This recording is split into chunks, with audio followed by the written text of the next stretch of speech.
Welcome to This Week in Solar News. I'm Jay Warmke with Blue Rock Station. The first item this week is Pacific Gas and Electric has announced that they're going to be doing a virtual power plant trial with General Motors to connect all of their EV vehicles and test out bidirectional charging stations. The test will begin the summer of 2022. And they're estimating that by 2025, GM will have about 1 million vehicles, electric vehicles on the roads in North America. So this will be quite a big test. Underwriters Labs and the National Renewable Energy Laboratories has announced that they will begin writing a standard on cybersecurity within distributed energy systems. Currently, there is no manufacturing standard to deal with cybersecurity with these systems, and almost all of these systems are now connected to the internet and, of course, are susceptible to cyber threats.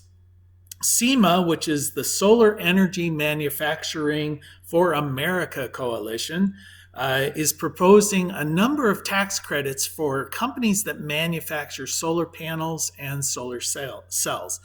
Now, they're proposing a 4 cent per watt tax credit for every watt of solar cells created in the United States and a 7 cent per watt tax credit for modules.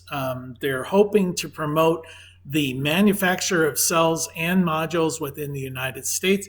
Currently, they say there's about 8 gigawatts of capacity for manufacturing these products in the US, with 0 for solar cells.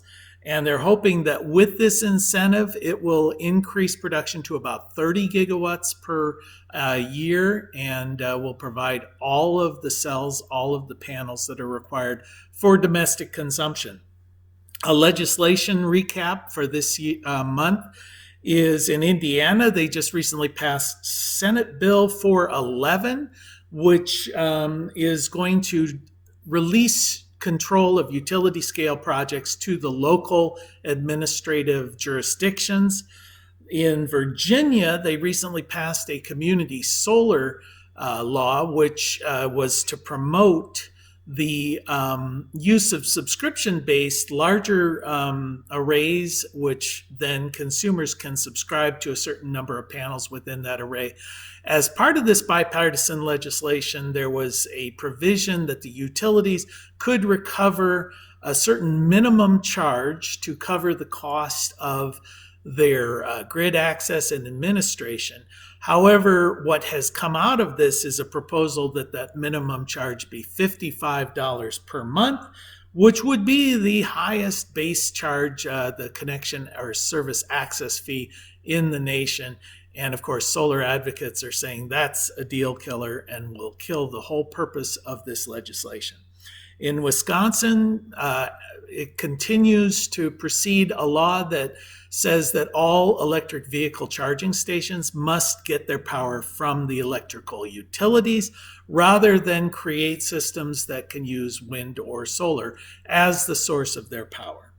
In New England, there is a provision that has been adopted by the New England Power Pool Committee, which is apparently a group that oversees the purchase of power for utilities, a number of utilities in that region. They have what's referred to as a minimum offer price rule, which states that in order for utilities to buy power, there has to be a minimum price based on fuel type. Well, advocates of renewable energy say that because the cost of renewable energy has come down so quickly in recent years, that this minimum price is actually in place to prop up fossil fuels because they can't compete against the bid price for people selling renewables. Well, this was supposed to be eliminated in 2023. However, the committee has said they will not eliminate it until 2025. In many cases, the minimum price that's part of this is actually 2 to 10 times what the bid price would be if this restriction was removed. Prime Promenergy Solar is breaking ground on a large solar array that is being built in Nevada near Las Vegas. This is a $1.2 billion project. It's going to include 1,416 megawatt hours of storage, and it will have about 1.8 million solar panels. It will encompass about 6,500 acres of federal land. Enough power will be generated from this facility to power the entire city of Las Vegas. They're anticipating it'll raise about or create about 1,000 jobs and should be completed by the end of 2023. And in product news, Eguana has announced that they're getting into the microinverter business. They're going to be releasing a series of single, tandem, and quad microinverters, meaning that one microinverter connected to one panel, single, two panels to a microinverter, or four panels to a microinverter. And Solaria has announced that they're going to be increasing the warranty on their solar panels from 25 years to 30 years. Well, that's the news in solar this week. See you next week. Bye-bye.